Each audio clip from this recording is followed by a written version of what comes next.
প্রস্থ সমান y একক। তাহলে ক্ষেত্রফল কত দাঁড়াচ্ছে? ক্ষেত্রফল হচ্ছে xy বর্গ একক। হলো।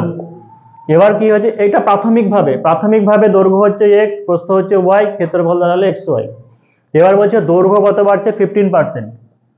তাহলে দৈর্ঘ্য 15% বাড়লে হয়, x আছে, x এর 15% বাড়ছে মানে কত? 115/100। 5 দিয়ে কাটবে, 5 23 মানে 23x বাই হচ্ছে 20 একক। একইভাবে কি করব, প্রস্থ কত আছে? 10% বাড়লে হয়, যা বলবে, যদি বলতো যে কমতো তাহলে এটাকে মাইনাস করে দিতাম। তাহলে y ইন্টু কত হবে? 110/100 মানে হচ্ছে 11y বাই হচ্ছে 10 একক। হলো। তাহলে এখন বর্তমান ক্ষেত্রফল কত হবে?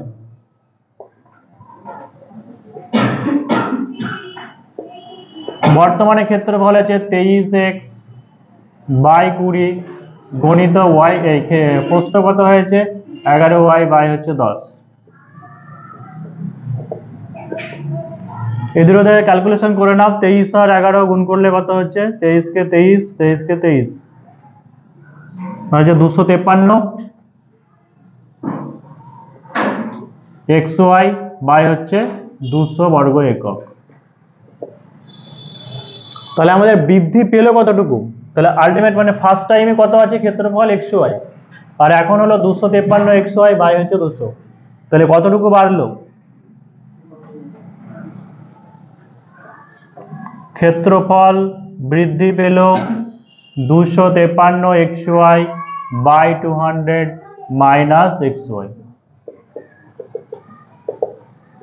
তাহলে এটা থেকে মাইনাস করে দিলে হচ্ছে কত? 53 xy বাই হচ্ছে 200 বর্গ একক। এবার বলো, এই যে 53 xy বাই 200 বর্গ একক, এটা কতর মধ্যে বৃদ্ধি পেল? আমাদের কি জানতে চেয়েছে? যে ক্ষেত্রফল শতকরা কত বাড়বে। মানে এই যে 53 xy বাই 200 এটা বাড়লে হচ্ছে xy, ঠিক আছে? প্রাথমিকভাবে কত ছিল? প্রাথমিকভাবে xy ছিল, তাহলে xy থেকে বাড়লো এটা, তাহলে 100 তে কত বাড়বে? তাহলে কি করবে? যে অতএব ক্ষেত্রফল শতকরা বৃদ্ধি পেল 53 xy বাই 200 বাই কতর মধ্যে? xy এর মধ্যে, ঠিক আছে, ইন্টু 100। দেখো এখানে যদি ক্ষেত্র মানে শতকরা যদি কথাই লিখে দাও তাহলে এখানে পার্সেন্টেজ চিহ্ন দেওয়া দরকার নাই, এখানে বর্গ এককই লিখবে। তো দেখো xy কেটে যাচ্ছে, মানে 53, বা এক লাইন লিখে দাও যে 53 xy বাই হচ্ছে 200 xy ইন্টু হচ্ছে 100। তাহলে এখানে 102 হচ্ছে, তাই তো? নিচে xy কেটে যাচ্ছে, নিচে 2 থাকছে, 53 কে 2 দিয়ে ভাগ করলে কত হয়? 26.5 বর্গ একক। তাহলে শেষে উত্তরটা অবশ্য লিখে দিও যে অতএব আয়তক্ষেত্রের ক্ষেত্রফল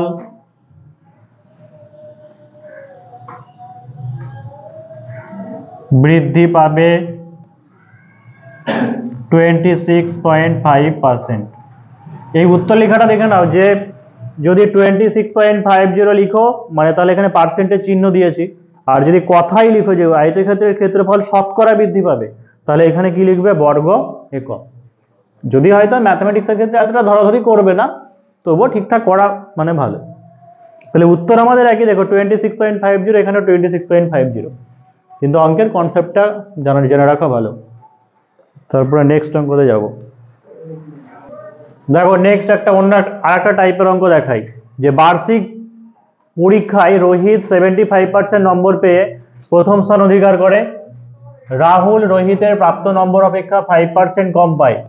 রাহুল 570 নম্বর পেলে পরীক্ষাটি কত নম্বরের ছিল?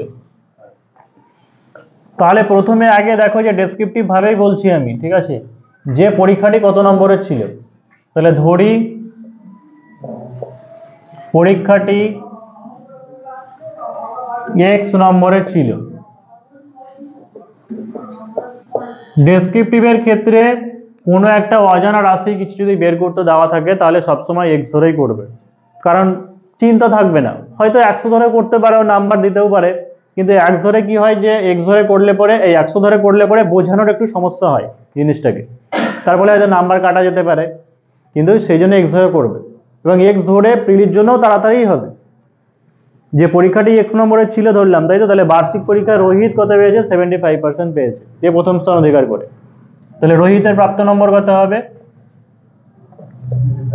রোহিতের প্রাপ্ত নম্বর এক্স, এক্স এর 75% পেয়েছে, তাই তো, মানে এক্স ইন্টু 75/100। এখানে দেখো 3x/4 হলো। এবার কি বলেছে যে রাহুল যে সে রোহিতের প্রাপ্ত নম্বর অপেক্ষা 5% কম হয়। ঠিক আছে, তাহলে রাহুল রোহিতের নম্বর অপেক্ষা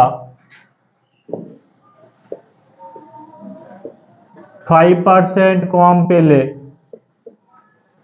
রাহুলের প্রাপ্ত নম্বর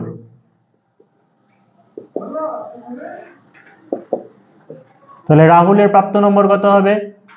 এর থেকে কি হচ্ছে যে 3x/4 তার থেকে 5% কম, 5% কম মানে কি 95% হবে, তাহলে যে এত ইন্টু 95/100।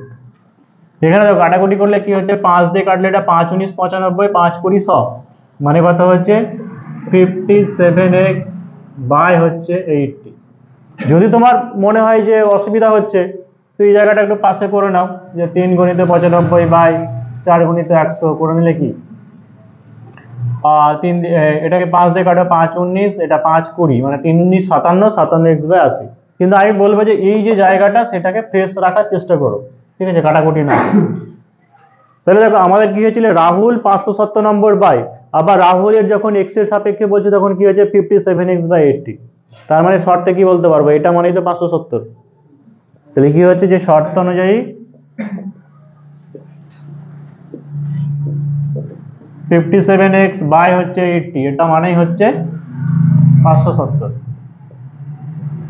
এবার এখানে ডেসক্রিপটিভ করার সময় কি করবে, কোনো স্টেপ জাম্প করবে না, মানে ডিরেক্ট হয়তো এখানে 57 কেটে যাচ্ছে সেইভাবে করবে না, এইভাবে করবে।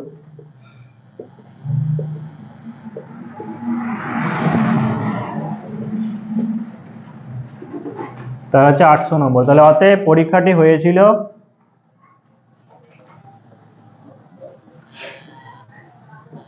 800 নম্বরের।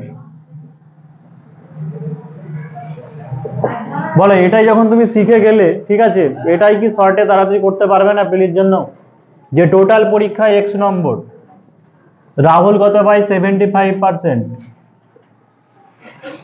এবার রাহুল যা পায়, সরি এটা রোহিত পায়, রোহিত যা পায়, রোহিতের আবার কি হচ্ছে 5% সে কম পায়, তার মানে রাহুল কত পাবে 95/100।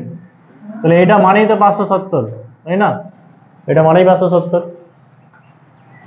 এখান থেকে মুখে মুখে করে দিলে, কাটাকুটি করে দিলে x এর মান কি হবে 800 বেরিয়ে যাবে।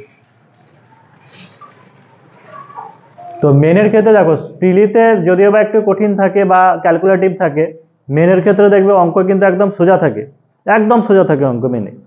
কিন্তু আসল ব্যাপারটা হচ্ছে ঠিকঠাক স্ট্র্যাটেজি, ঠিকঠাক ফরম্যাটে করা, কারণ ঠিকঠাক ফরম্যাটে যদি ডেসক্রিপটিভে না করে তাহলে নাম্বার পাবে না। WPSI বা KPSI এবার খুবই সহজ অঙ্ক দিয়েছিল, কিন্তু অনেকেই পেপার 1-এ মার্কস পায়নি। কি কারণের জন্য পায়নি? ওই একটাই জিনিস, যে ডেসক্রিপটিভ ওরা নিয়মটা জানে না। আনসার ঠিক হয়েছে কিন্তু ডেসক্রিপটিভ ঠিকঠাক ফরম্যাটে করেনি।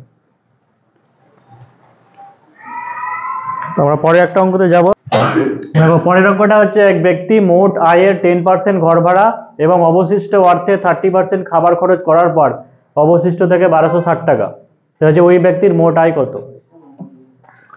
এটার আগে প্রথমে শর্টটাই বলি, যে খরচ হতে হতে তোমার কাছে লাস্টে কত আছে 1260 টাকা। এবার কি হচ্ছে, মোট আয়ের 10% ঘর ভাড়া, মানে এটুকু ধরো যে 100 টাকা তোমার কাছে যদি থাকে আর 10% যদি খরচ করো তাহলে কত টাকা থাকবে 90 টাকা। আবার একইভাবে কি আছে, এবং অবশিষ্ট অর্থে 30%, এখানে অবশিষ্ট মানে আর ধরা দরকার নেই, মানে 90 অবশিষ্ট ধরা দরকার নেই, তুমি আবার পার্সেন্টেজ হিসেবেই ধরো যে 100 টাকা তোমার কাছে যদি থাকে, 30% যদি খরচ করো তাহলে কত থাকবে 70 টাকা। দিয়ে কি বললাম, যে খরচ হতে হতে তোমার কাছে 1260 টাকা বর্তমানে আছে, তার মানে আগে বেশি ছিল না কম ছিল? আগে বেশি ছিল। তাহলে এইখান থেকে বেশি যেটা থাকবে বেশিকে উপরে দাও, মানে 100 বাই হচ্ছে 90 গণিত হচ্ছে 100 বাই হচ্ছে 70। তাহলে দুটো শূন্য কেটে দিলাম, 7 9 63, 63 দুগুণে কত হয় 126, মানে হচ্ছে 2000 টাকা। কিন্তু এই প্রসেস করলে কি ডেসক্রিপটিভ তোমাকে দেবে নাম্বার? 1 নম্বরও দেবে না। তাহলে দেখো ডেসক্রিপটিভ কিভাবে করবে, যে ওই ব্যক্তির মোট আয় কত ছিল এটাই তোমাকে ধরে নিতে হবে, যে ধরি মোট আয় x টাকা, মোট আয় x টাকা। এবার ভেঙে ভেঙে করে দেওয়া ভালো প্রত্যেকটা, যে মোট আয়ের 10% কি করে ঘর ভাড়া দেয়, তাহলে ঘর ভাড়া দেয় কত? ঘর ভাড়া হচ্ছে মোট আয়ের 10%, মানে x এর 10%, মানে হচ্ছে x বাই 10 টাকা। এবার এখানে কিন্তু অবশিষ্ট বলেছে ডেসক্রিপটিভে, সেই কারণে যেন যেমন যেমন বলেছে সেই রকম অনুযায়ী পরপর করতে হবে। তাহলে প্রথমে x টাকা ছিল, ঘর ভাড়া দিলে x বাই 10, তাহলে এখন বর্তমানে কত থাকবে মাইনাস করতে হবে। তাহলে কি থাকবে, অবশিষ্ট রইল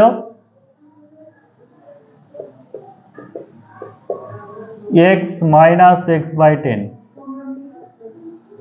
মানে হচ্ছে 9x বাই 10। এবার এই 9x বাই 10 টাকার কি হবে, 30% খাবার খরচ। তাহলে কি লিখবো, যে খাবার খরচ সমান 9x বাই 10 টাকার 30%।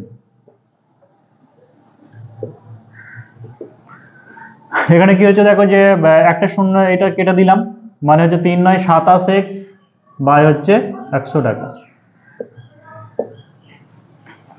তাহলে এই 27x বাই 100 টাকা এটা কি হলো, খাবার খরচ হলো কিন্তু। তাহলে অবশিষ্ট থাকবে, আবার কি করতে হবে, এটা থেকে এটা মাইনাস দেবে। তাহলে একবারে শর্তে করে দিতে পারো বা এক লাইন করে দিতে পারো, যে অবশিষ্ট রইল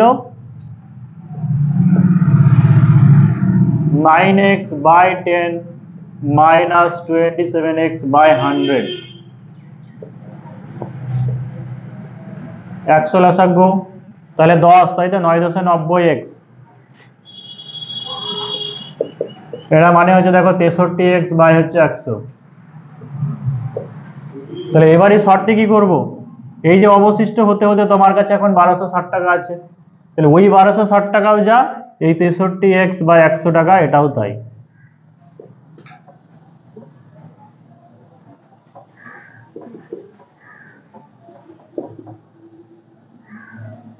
তাহলে x সমান হচ্ছে 1260 গুণিত 100 বাই হচ্ছে 63, এটা কাটাকুটি করলে হচ্ছে 2000। তাহলে